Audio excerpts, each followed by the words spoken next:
नमस्कार प्रिय आत्मन। तमाम तरह की शारीरिक और मानसिक बीमारियां एक बड़ी और व्यापक समस्या है और यह समस्या विकट तब हो जाती है जब तमाम उपायों के बाद, तमाम कोशिशों के बाद भी इनका समाधान नहीं मिलता। तब जीवन में निराशा आ जाती है, अधैर्य हो जाता है और जैसे जीवन बोझिल हो जाता है। महाराज के पास पहुंचने वाले भक्तों में एक बड़ी संख्या ऐसे ही समस्याग्रस्त भक्तों की हुआ करती थी, जो पूरी आशा के साथ आते थे कि महाराज उनको उस समस्या से छुटकारा दिला देंगे जिससे कि सारे उपाय उनको छुटकारा नहीं दिला सके। कोई कहता, महाराज इतने लंबे समय से बीमारी चल रही है, कोई आराम नहीं मिल रहा है, सब कोशिशें करके देख ली, बस सारा वक्त इलाज, जांच, दवाओं में बीत रहा है, आप कृपा करिए महाराज। ऐसी गुहार महाराज से मिलती जुलती तमाम लोगों की होती थी। किसी की शारीरिक समस्या है, ठीक है, समस्याओं के रूप भिन्न भिन्न हो सकते थे, परंतु उनसे होने वाली पीड़ा, उनसे पैदा होने वाली जीवन की व्यवहारिक दिक्कतें सबके लिए एक साथ थीं। और महाराज का उत्तर क्या होता? महाराज कहते, जा सब ठीक हो जाएगा, जा प्रसाद खा। और सचमुच महाराज के ये दो शब्द लोगों को समाधान देने में सक्षम होते थे। न जाने कितने के जीवन की अनुभव हैं कि महाराज के पास गए और ठीक हो गए। क्या किया महाराज ने? कोई दवा दी, कोई उपाय बताया? नहीं, सिर्फ इतना कहा कि जा सब ठीक हो जाएगा, चिंता मत कर और प्रसाद खा। कहते हैं मंत्र मूलम गुरु वाक्यम, गुरु के वाक्य मंत्र के समान होते हैं। तो ये गुरु के वाक्य दरअसल क्या अर्थ रखते हैं, क्योंकि वाक्यों का अर्थ यदि प्रकट हो जाए तो प्रभाव कुछ और हो जाता है। तब बात सिर्फ मानने की नहीं, जानने की हो जाती है। महाराज के दो शब्द, जा ठीक हो जाएगा, एक आश्वासन है जिसमें भक्त की अपनी श्रद्धा और विश्वास जुड़ा हुआ है। अब महाराज ने कह दिया ठीक हो जाएगा तो ठीक हो ही जाएगा, और जो खोया हुआ आत्मविश्वास था वो महाराज पर आरोपित विश्वास के कारण फिर से पुनः जाग उठा। जैसे उन्होंने कह दिया ठीक हो जाएगा और भरोसा हो गया कि ठीक हो जाएगा। दरअसल किसी भी बीमारी के इलाज में एक बहुत अहम भूमिका निभाता है मरीज का विश्वास कि ठीक हो जाएगा। निराशा हर प्रकार से विघ्न पैदा करती है। तो महाराज के दो शब्द, सबसे पहले तो जा ठीक हो जाएगा, जैसे कि समस्या तो वहीं पर ठीक हो गई काफ़ी, अब बाकी जो बची हुई है वो ठीक हो जाएगी, जो उसकी पीड़ा थी वो वहीं पर जैसे समाप्त हो गई हो। महाराज ने कहा ठीक हो जाएगा और ठीक हो गया, और धैर्य आ गया। जो अधैर्य और निराशा थी वो तुरंत ही दोनों जैसे छुमंतर हो गई। ये महाराज के पहले वाक्य का प्रभाव। दूसरा, जा प्रसाद खा। प्रसाद खा, देखिए प्रसाद और भोजन में अगर देखें तो कोई अंतर नहीं होता। जो भोजन है वही सब कुछ प्रसाद भी होता है, लेकिन परिणाम दोनों के भिन्न भिन्न होते हैं। भोजन के साथ अगर जरा सी भी लापरवाही की जाए तो भोग के साथ तो रोग जुड़े हुए हैं, तो भोजन के साथ समस्याएं जुड़ी हैं, भोजन से जुड़ी हुई समस्याएं, अनेक समस्याएं। और वहीं पर प्रसाद, प्रसाद के न जाने कितने चमत्कार की कथाएं आपने सुनी होंगी। प्रसाद धन्यता है। भोजन समस्या हो सकता है, पूर्ति तो है ही है, शरीर के लिए आवश्यकता है, लेकिन उसके पीछे से समस्या भी छुपी हुई है। और प्रसाद तो इतना सा भी एक छोटी सी मात्रा उसकी केवल कल्याणकारी होती है। भोजन में कई चीज़ों का विचार किया जाता है। प्रसाद पाके धन्यता होती है। सवाल यह है कि जैसे महाराज ने कहा कि जा प्रसाद खा, क्या तात्पर्य है इस प्रसाद खाने का? जब प्रसाद भोजन के समान ही है तो भोजन को प्रसाद का रूप कैसे दिया जा सकता है? भोजन को प्रसाद का रूप देकर उस चमत्कार को जो महाराज के द्वारा न जाने कितने लोगों के जीवन में हुआ है और हो रहा है और आगे भी होता रहेगा, वो अपने जीवन में कैसे घटाया जा सकता है, बस इसी की चर्चा आज का विषय है। कहते हैं ना कि जान है तो जहान है, लेकिन शायद ये वाक्य अधूरा सा है। जान है और अगर स्वास्थ्य नहीं है तो जहान नहीं, जंजाल है।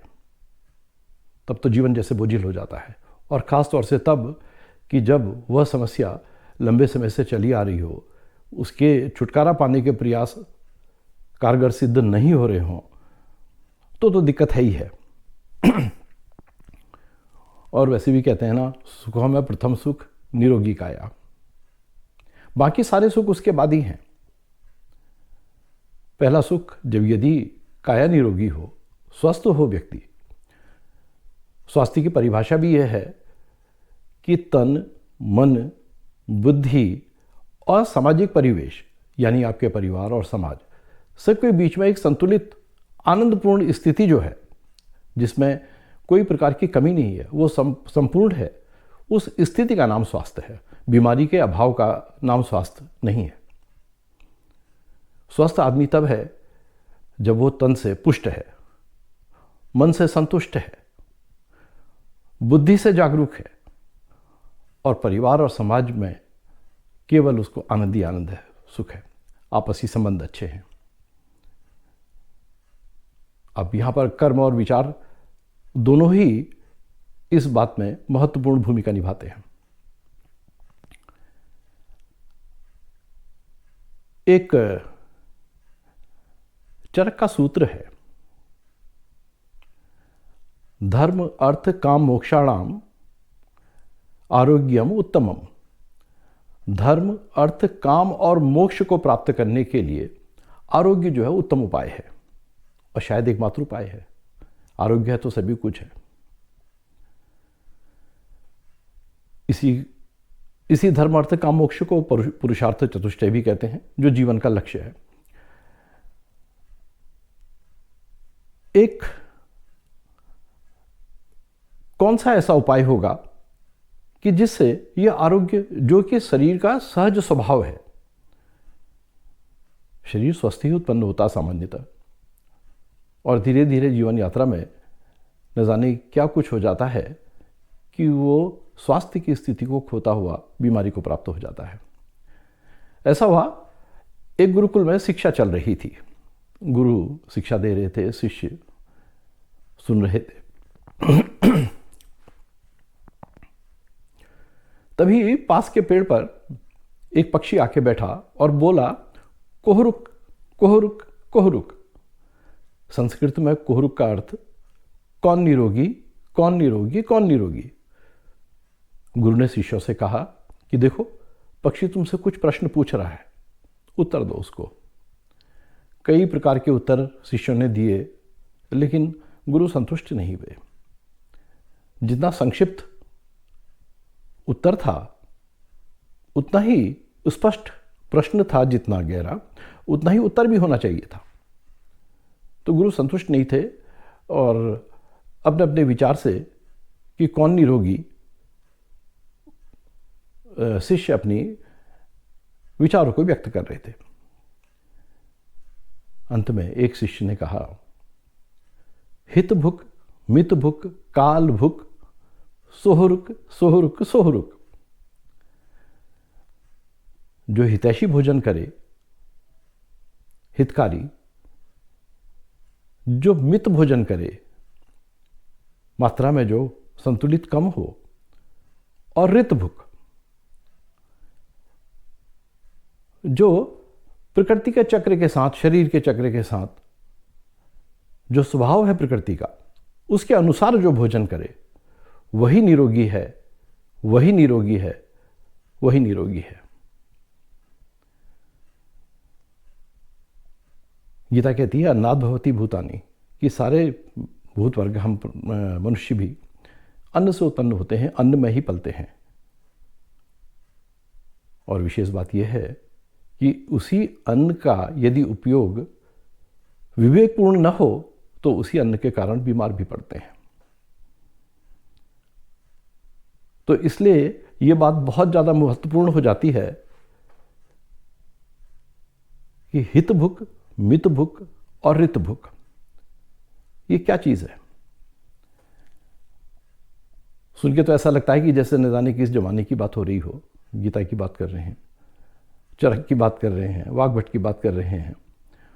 परंतु हैरानी तो तब होती है कि जब आप ये जानो कि अभी 7 साल पहले 2016 में इस सिद्धांत और जीवन के इस अनुभव की सत्यता विशुद्ध वैज्ञानिक रूप से प्रमाणित हो गई और 2016 में नोबेल पुरस्कार दिया गया था इस खोज को कि अन्न के साथ, भोजन के साथ हमारे शरीर का संबंध क्या है। शरीर में एक अद्भुत क्षमता है जहां शरीर का सृजन हो रहा है। आप उसको ब्रह्मा की लीला कह सकते हैं कि सृजन हो रहा है, और एक जहां सृजन हो रहा है उसी के साथ ही साथ संहार भी हो रहा है। आप महेश की लीला कह सकते हैं। और एक स्थिति वो कि जो सृजन और संहार का संतुलित रूप है, एक स्थिति है, एक अवस्था है संतुलित। वो स्थिति विष्णु का प्रभाव है। ब्रह्मा, विष्णु और महेश, सृजन भी हो रहा है, संहार भी हो रहा है, और दोनों के संतुलन से जीवन चल रहा है, संतुलित चल रहा है, निर्बाध चल रहा है। इस क्रिया में यदि आप सोचिए किसी भी प्रकार से विघ्न पड़ जाता है तो परिणाम क्या होगा? यह असंतुलित हो जाएगी। उस असंतुलित दशा का नाम ही आरोग्य का खो जाना और रोग का पा जाना जैसा है। तो विज्ञान के दृष्टिकोण से यदि देखें तो खोज ये हुई कि शरीर के प्रत्येक सेल, अब आप देखिए शरीर में 30 खरब से 40 खरब तक सेल्स होते हैं। 1 खरब का मतलब है 1 के बाद 12 शून्य, और वो 30 से 40 खरब सेल होते हैं। और ये क्रिया किसी अंग विशेष में नहीं, सारे सेल में चल रही है जिनसे शरीर बना हुआ है, जो फंडामेंटल यूनिट है शरीर की। हो क्या रहा है उसमें?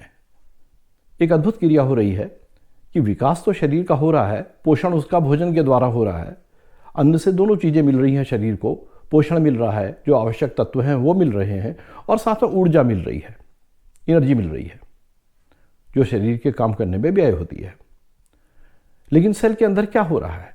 जहाँ सेल का निर्माण हो रहा है शरीर के लिए, जीव तमाम अवयव बन रहे हैं, नए सेल बन रहे हैं, वहाँ लगातार पुराने सेल टूट रहे हैं।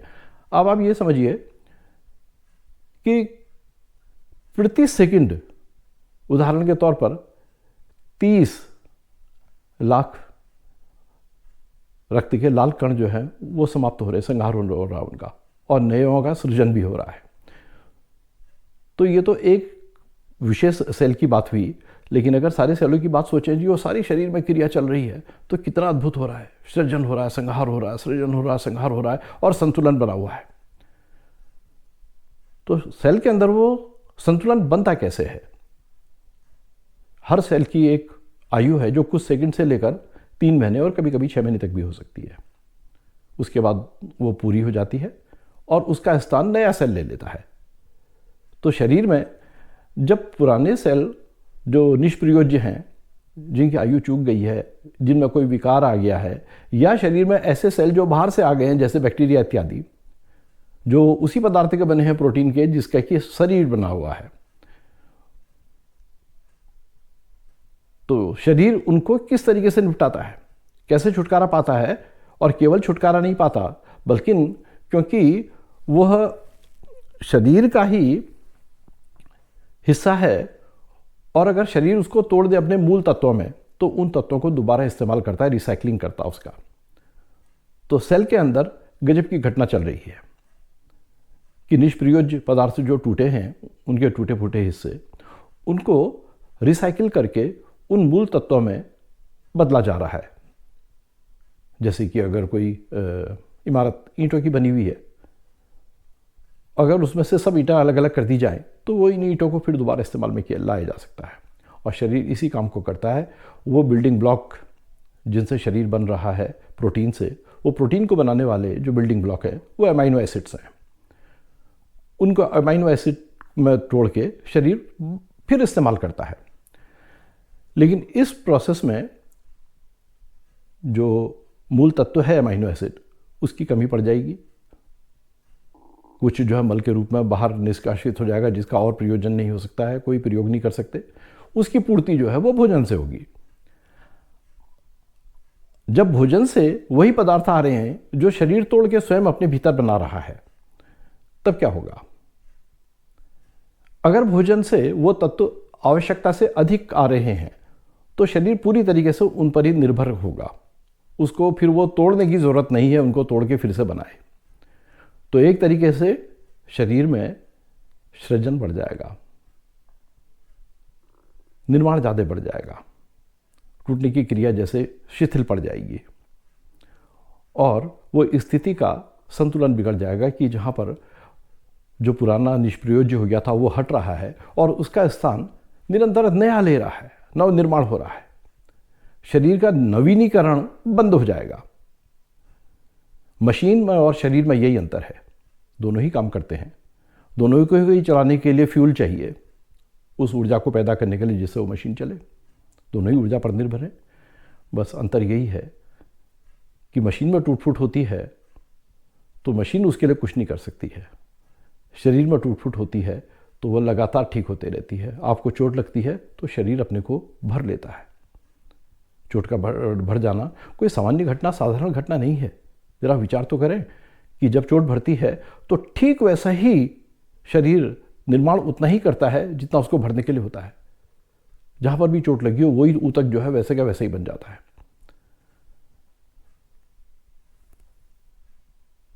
इस क्रिया को कि जहां पर शरीर अपने ही निष्प्रयोज्य प्रोटीन को तोड़कर उसके मूल तत्व अमाइनो एसिड में बदल रहा है और उस अमाइनो एसिड की फिर से शरीर के निर्माण में इस्तेमाल किया जा रहा है,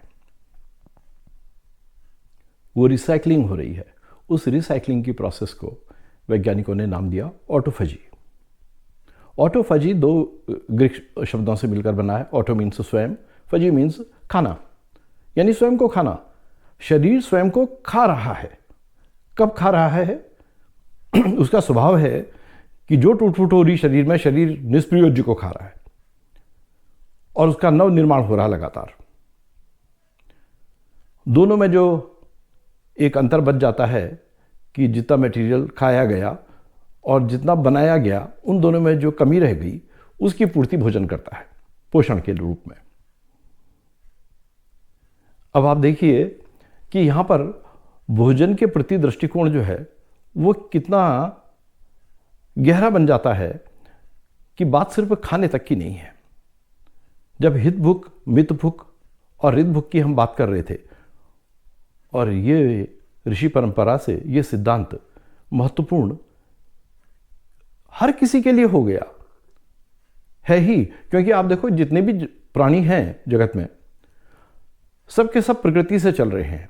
हर प्राणी को मालूम है कि उसका आहार क्या है, उसको नहीं जानना पड़ता, उसको अपने स्वभाव से ही मालूम है, प्राकृतिक स्वभाव से मालूम है क्या खाना है, कितना खाना है, कब खाना है।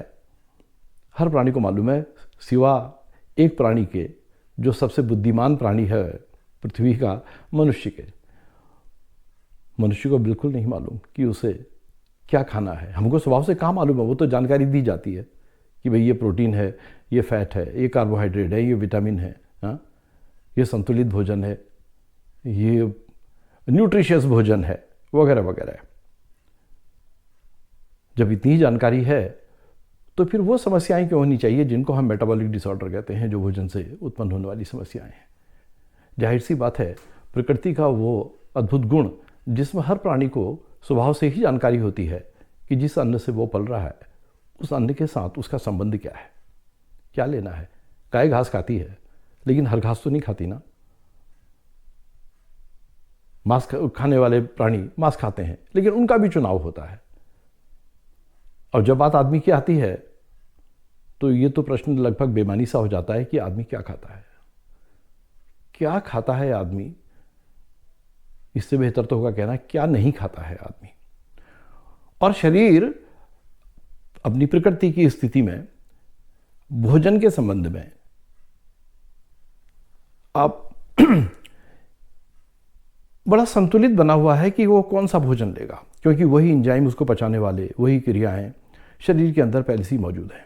कुछ अगर ऐसा शरीर के अंदर पहुंचे जो शरीर के लिए परिचित नहीं है तो शरीर के लिए वो एक समस्या भी बन सकता है और बन भी जाता है। हम केवल एक चीज़ में देखते हैं मुख्य रूप से भोजन को, कि भोजन से पुष्टि तो हो ही रही है लेकिन संतुष्टि पहले हो। स्वाद, गंध, भोजन का रूप, ये सारी चीज़ें, और ये प्रेरित करती हैं कि और खाओ, जितनी शरीर की आवश्यकता है भी नहीं उससे ज़्यादा खाओ। और यहीं से समस्या की शुरुआत होती है।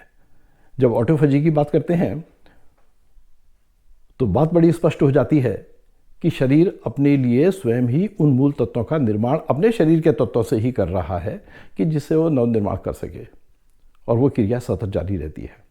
और जो कमी पड़ती है वो अपेक्षित होती है भोजन से।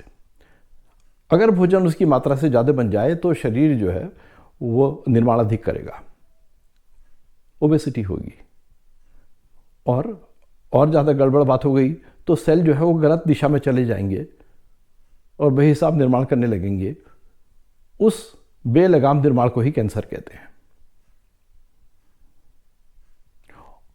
और दूसरे दृष्टिकोण से यदि देखें कि यदि वो भोजन जो है वो मात्रा में या क्वालिटी में ठीक नहीं हो, कम हो, तो शरीर के लिए भुखमरी जैसी स्थिति भी पैदा हो सकती है।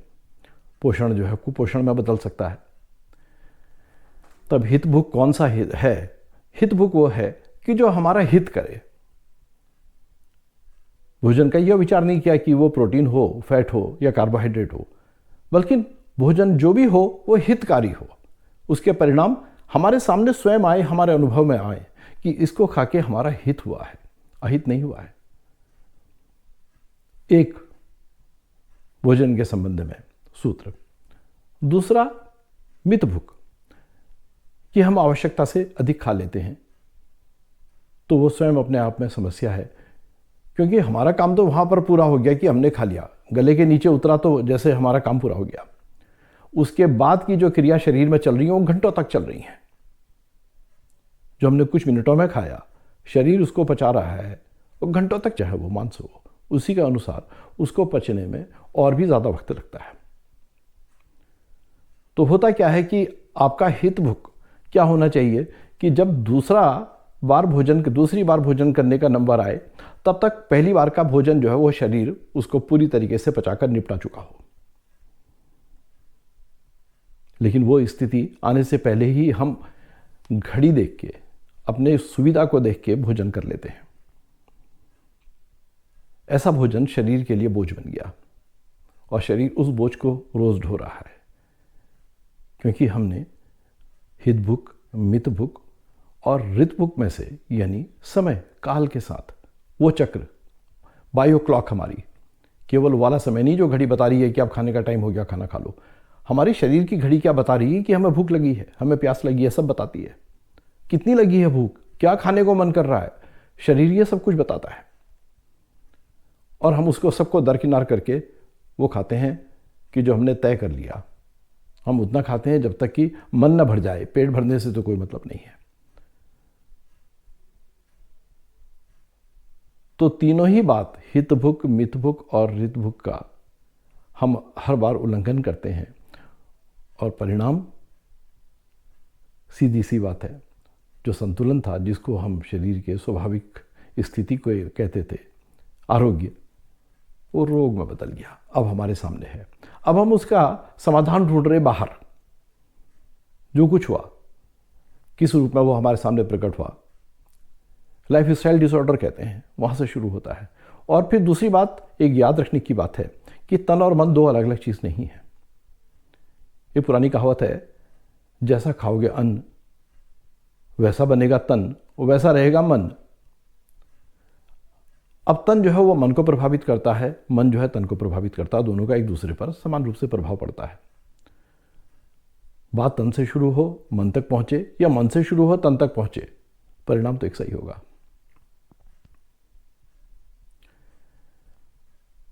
तब कैसा होना चाहिए कि भोजन ऐसा हो कि जो तन को पुष्ट करे। ऊर्जा के दृष्टिकोण से अगर देखें तो वह ऐसी ऊर्जा न दे दे कि जो उत्तेजना बन जाए, जो उन्माद बन जाए, जो मदहोशी बन जाए। ऐसे भी तो पदार्थ हैं भोजन में जिनको हम, भोजन वह है जो खाया जा रहा है, जो लिया जा रहा है, और सिर्फ वहीं तक उसकी व्याख्या नहीं है। जो हम देख रहे हैं 5 इंद्रियों से जो भी ग्रहण कर रहे हैं वो संबंध है। जो आंखें जो देख रही हैं उसका मन में प्रभाव पड़ रहा है, कान जो सुन रहे हैं उसका भी, जीभ जो चख रही है उसका भी, जो हमारी त्वचा, हमारी स्किन जो फील कर रही है, जो महसूस कर रही है उसका भी। केवल मुंह से जो अंदर उतर रहा है पेट में वही नहीं, वह सब कुछ जो हमारे संपर्क में आ रहा है ज्ञान इंद्रियों से, वो सब भोग है हमारा, और भोग ही रोग का कारण बनता है।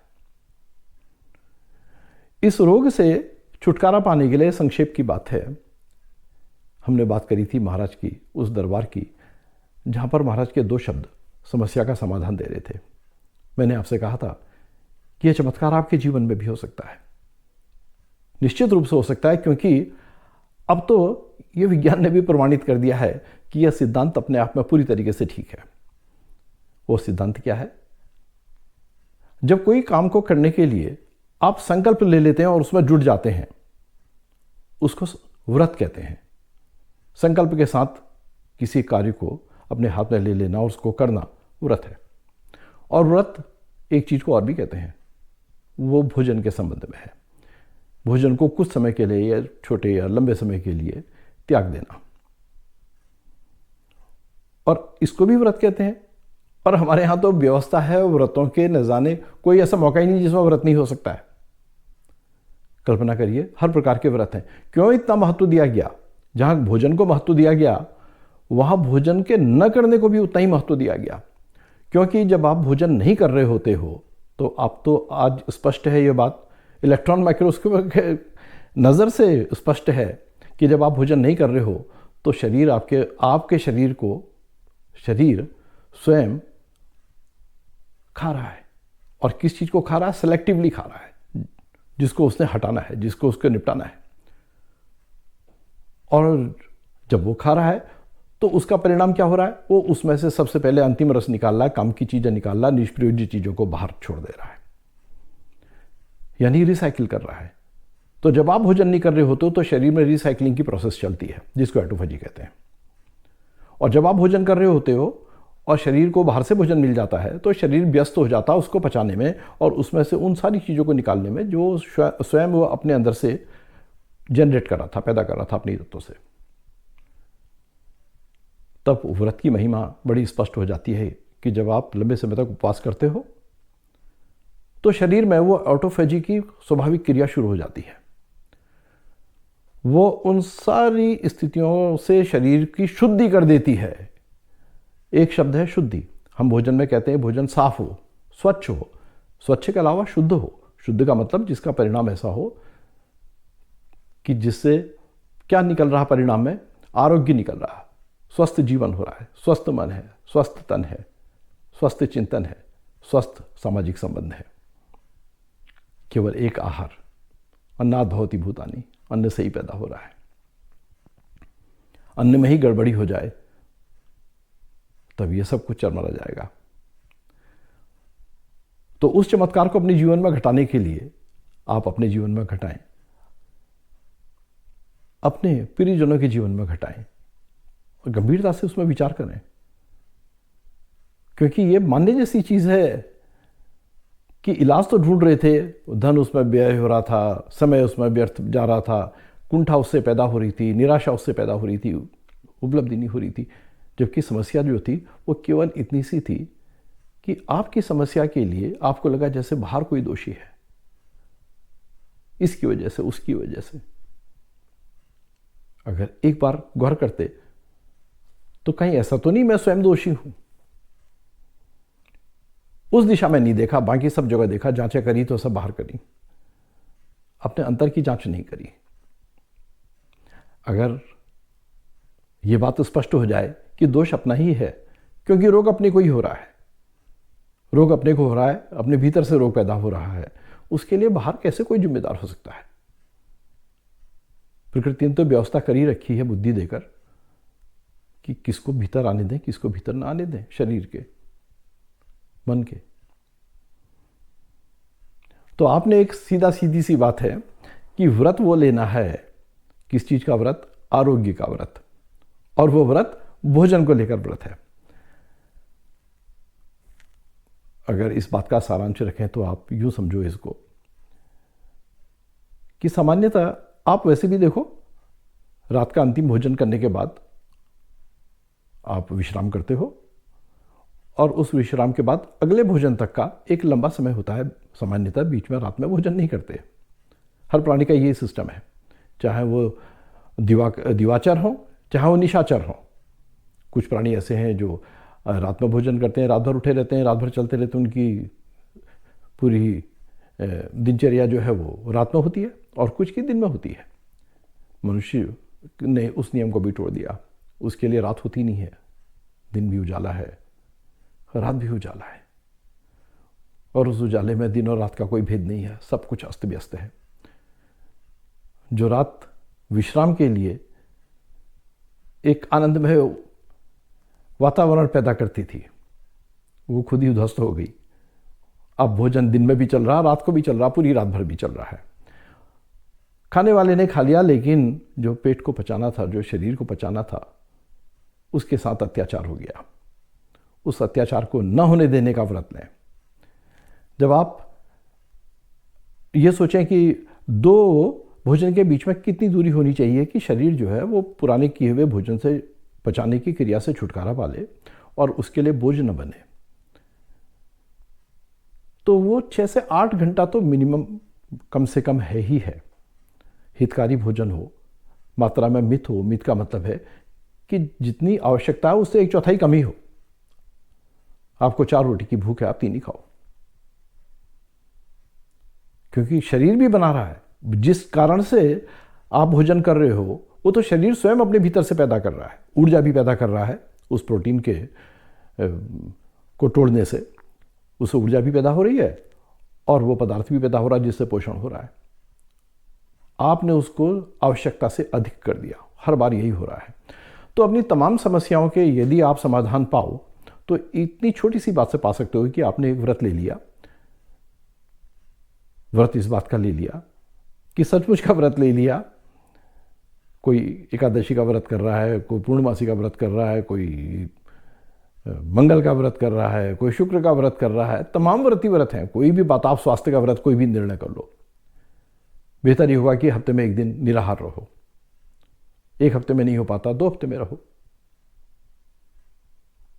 और रोजमर्रा भी एक तरीका हो सकता है कि वो व्रत आपका आंशिक व्रत हो, खंड खंड में हो। आपके पास समय है 24 घंटे। 24 घंटे में से आप ये मानिए आधा दिन है, आधा रात है। तो एक तो खुद ही स्वाभाविक रूप से रात के समय में भोजन करना बहुत ही कम लोगों के साथ होगा कि आप अंतिम भोजन रात का करके उसके बाद सुबह अगले दिन खाते हो, तो बीच में अंतराल स्वाभाविक रूप से बढ़ जाता है। आपने अगर रात को 8 बजे भोजन किया तो सुबह 8 बजे के आसपास अगर आप फिर से भोजन के रूप में कोई चीज़ ले रहे हो, उन दोनों भोजन के बीच में 12 घंटे का अंतर था। लेकिन ये ऑटोफेजी की जो क्रिया है, इसके लिए शरीर को जो समय चाहिए वो 16 घंटे है। तो आप कुछ नहीं करके उस रात के कुछ समय को 12 घंटे के बजाय 16 घंटे में बदल दें, जो कठिन बिल्कुल भी नहीं है। 2 घंटा उधर और 2 घंटा इधर। वैसे भी एक मान्यता है कि सायंकाल सूर्यास्त के बाद और सुबह सूर्यास्त से पहले भोजन नहीं करना चाहिए। वो भी वैज्ञानिक कारण है, क्योंकि भोजन को पचाने के लिए जो जठराग्नि प्रदीप्त होती है, अहम वैश्वानरो भूत्वा सर्वदेहिनाम प्राणापान समायुक्तम पचामन्यम चतुर्विधम, वो सारी की सारी ऊर्जा सूर्य से तो आ रही है। कोई भी ताप है, कोई भी प्रकाश है, उस सबका स्रोत सूर्य है। और जब सूर्य नहीं है, यानी सूर्योदय नहीं हुआ है और सूर्यास्त हो गया है, वो बीच का समय जब सूर्य की किरणें आप तक नहीं पहुंच रही हैं, आपके पाचन के लिए जो शक्ति लगती है उसके अभाव के कारण से वैसी नहीं हो पाती जो सूर्य के आपके साथ होने से होती है। तो भोजन करें उस समय कि जब तक सूरज दिन में है, यानी सूर्योदय से सूर्यास्त से पहले, सूर्योदय के बाद और सूर्यास्त से पहले भोजन का समय रखें। कैसे उसको कर सकते हैं, क्या उचित है क्या अनुचित है, इसका अपनी आवश्यकता के अनुसार, उपलब्धता के अनुसार निर्णय किया जा सकता है। कोई बड़ी बात नहीं है, लंबा विषय है। लेकिन अगर आप 3 बार खाना खा रहे, 2 बार खा के देखिए ना,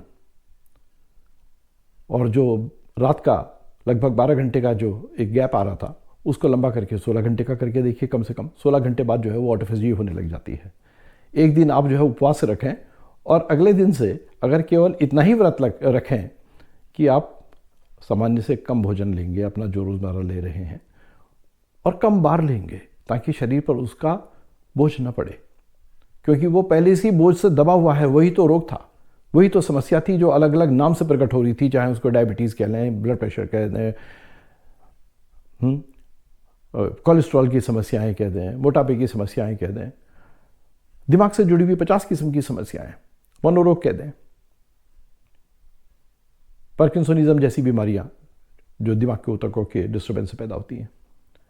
कोई भी ऐसी बीमारी नहीं जो उसके अंतर्गत नहीं आती, क्योंकि जब शरीर स्वस्थ है तो कोई बीमारी भला होगी भी कैसे उसमें। यहाँ तक कि बाहरी बीमारियों का भी जो हमला होता है कीटाणु के, वायरस के रूप में, यदि शरीर की प्रणाली सुदृढ़ है, जिसको आप इम्यूनिटी कहते हैं, तो वो क्या बिगाड़ देगा आपका। प्रकृति ने तो बताई ऐसा रखा शरीर को कि उसमें बाहर से किसी का हमला हो भी तो वो निष्क्रिय कर दिया जाए। नहीं कर पाता है, हम कहते हैं इम्यूनिटी लो हो गई। तो सिर्फ इतना करने मात्र से क्या होगा कि जो समय, जो धन समाधान की तलाश में व्यय हो रहा था और जिससे समाधान नहीं मिल रहा था, वो महाराज के कुल 2 शब्द, पहली बात विश्वास रखो, ठीक हो जाएगा, यकीनन ठीक हो जाएगा। बस भोजन को प्रसाद बना लो, और प्रसाद तो इतनी सी भी मात्रा हो, वो पाके धन्य हो जाता कोई, जैसे सब कुछ मिल जाता उसको। भोजन पाके बीमार हो सकता है, प्रसाद पाके नहीं। तो भोजन को प्रसाद बनाइए, उस चमत्कार को अपने जीवन में घटते हुए देखिए। बिना समय और धन के व्यय के आप रोग से आरोग्य की सफल यात्रा कीजिए। महाराज की कृपा आप पर बरसती रहे। इस विषय में कोई आपके यदि प्रश्न इत्यादि हों तो हम इस चर्चा को आगे भी रखेंगे जारी, क्योंकि प्रश्नोत्तर तो तभी संभव है कि जब प्रश्न व्यावहारिक रूप से सामने है, तब उसका उत्तर भी है। तो मैं भी आपसे विदा लेता हूँ, फिर भेंट होगी। महाराज की कृपा आप पर भरपूर बरसे, आप व्रत लें और व्रत में कामयाब होएं, आपकी कामयाबी आरोग्य के रूप में आपके सामने आए। बहुत बहुत शुभकामनाएं।